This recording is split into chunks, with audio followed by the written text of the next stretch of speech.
नमस्कार लिसनर्स, आप सभी का स्वागत है हमारे चैनल डिवाइन हरि पर, जहां हम आपको श्रीमद् भागवत महापुराण की दिव्य कथाओं और आध्यात्मिक ज्ञान से रूबरू कराते हैं।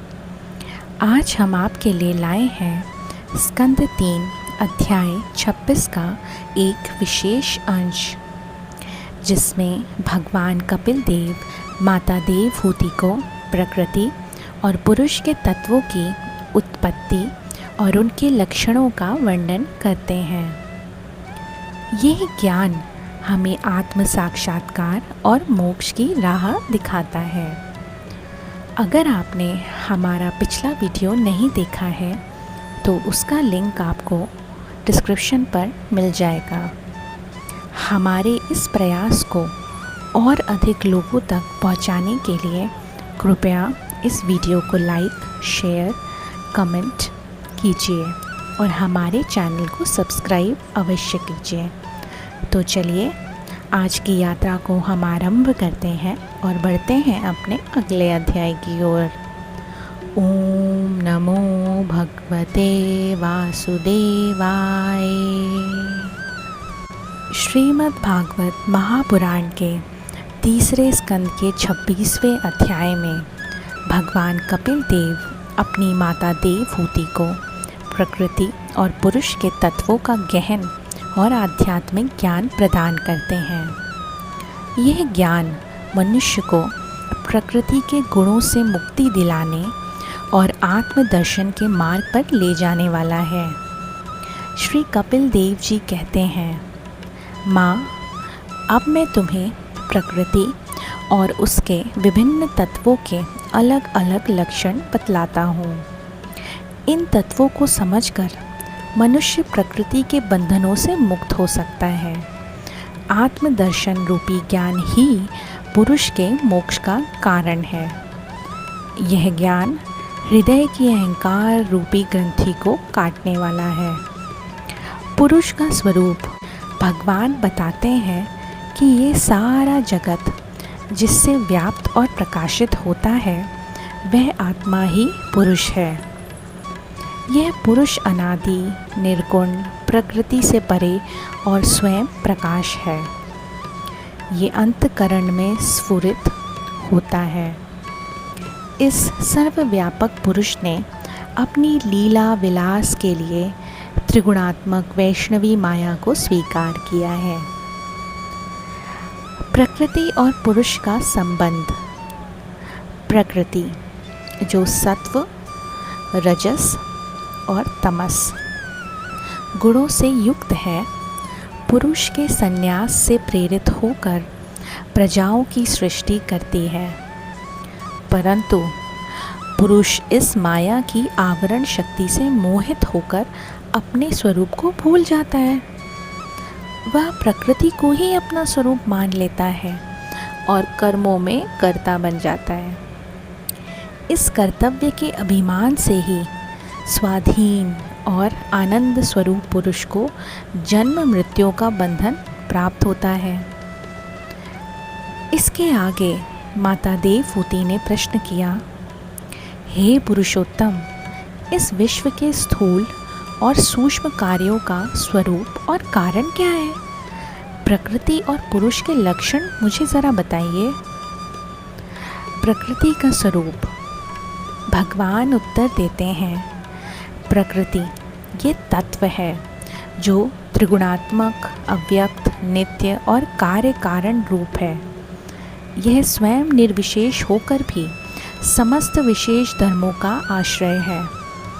प्रकृति के कार्यों में 5 महाभूत, 5 तन्मात्राएं, 4 अंतकरण और 10 इंद्रियां शामिल हैं। ये 24 तत्व प्रकृति के कार्य माने जाते हैं। 5 महाभूत ये हैं पृथ्वी, जल, तेज, वायु और आकाश। 5 तन्मात्राएं गंध, रस, रूप, स्पर्श और शब्द। 10 इंद्रियां, कान, त्वचा, नेत्र, जीभ, नासिका, वाक, हाथ, पैर, उपस्थ और पायु। 4 अंतःकरण, मन, बुद्धि, चित्त और अहंकार। ये एक ही अंतःकरण की 4 वृत्तियां हैं: संकल्प, निश्चय, चिंता और अभिमान। विद्वानों ने इन 24 तत्वों के अतिरिक्त काल को 25वां तत्व बताया है। कुछ लोग काल को पुरुष की संहारकारी शक्ति मानते हैं, जो माया के कार्यों में जीव को भय प्रदान करता है। भगवान ही काल रूप में प्रकृति को गति प्रदान करते हैं। जब परम पुरुष ने वीर को माया में स्थापित किया, तब तेजोमय महतत्व उत्पन्न हुआ। यह महतत्व सत्व गुणमय, स्वच्छ, शांत और भगवान को प्राप्त करने का स्थान है। इसे वासुदेव कहते हैं। महतत्व के विकृत होने से अहंकार उत्पन्न हुआ, जो वैकारिक, तेजस और तामस 3 प्रकार का है। वैकारिक अहंकार से मन, तेजस से इंद्रियां और तामस से पंच महाभूत उत्पन्न हुआ। इस अहंकार को ही संकर्षण या सहस्र शीर्ष अनंत देव भी कहते हैं। वैकारिक अहंकार से मन उत्पन्न हुआ, जिसे अनिरुद्ध कहते हैं। योगी जन इसका ध्यान करते हैं। तेजस अहंकार से बुद्धि उत्पन्न हुई, जिसे प्रद्युम्न कहते हैं। बुद्धि का कार्य है वस्तु का स्फुरण, संशय, निश्चय, स्मृति और निद्रा। पंच महाभूतों और तन्मात्राओं की उत्पत्ति किस प्रकार हुई? शब्द तन्मात्र से आकाश, श्रोत्र इंद्रियां उत्पन्न हुई। आकाश का कार्य है भूतों को अवकाश देना और प्राण, इंद्रियां, मन का आश्रय होना।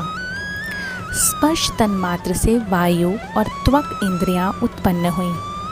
वायु का कार्य है गंध आदि को इंद्रियों तक ले जाना। रूप तन्मात्र से तेज और नेत्र इंद्रियां उत्पन्न हुई।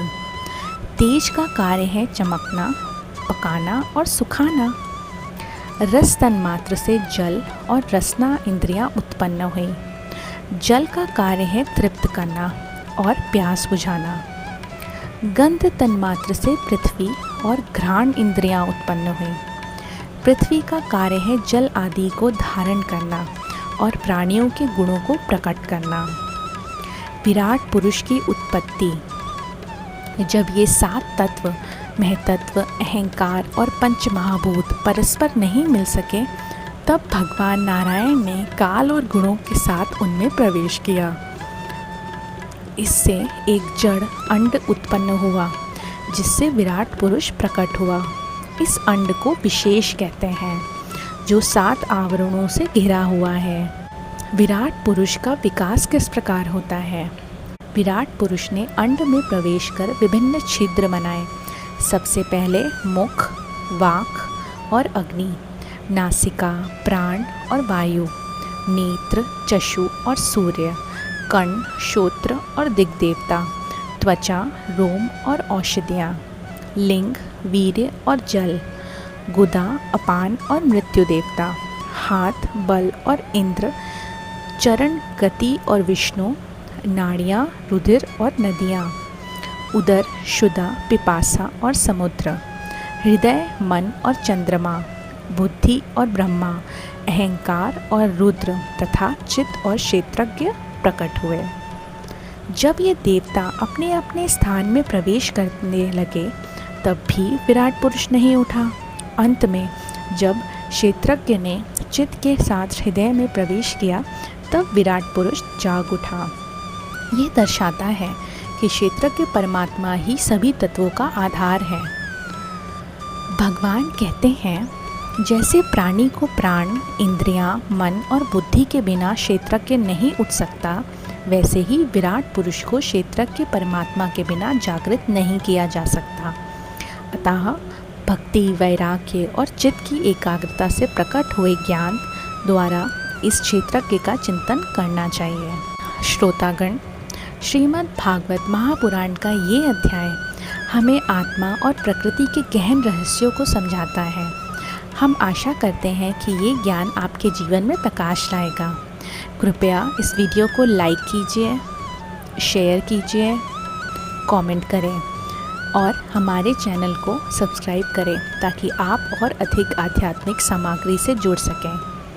यदि आपको इस कथा ने प्रेरित किया हो तो अपने विचार कमेंट में साझा करें। हम अगली कड़ी में फिर मिलेंगे। तब तक भगवान श्री कृष्ण का स्मरण कीजिए और आनंद में रहिए। धन्यवाद। जय श्री हरि।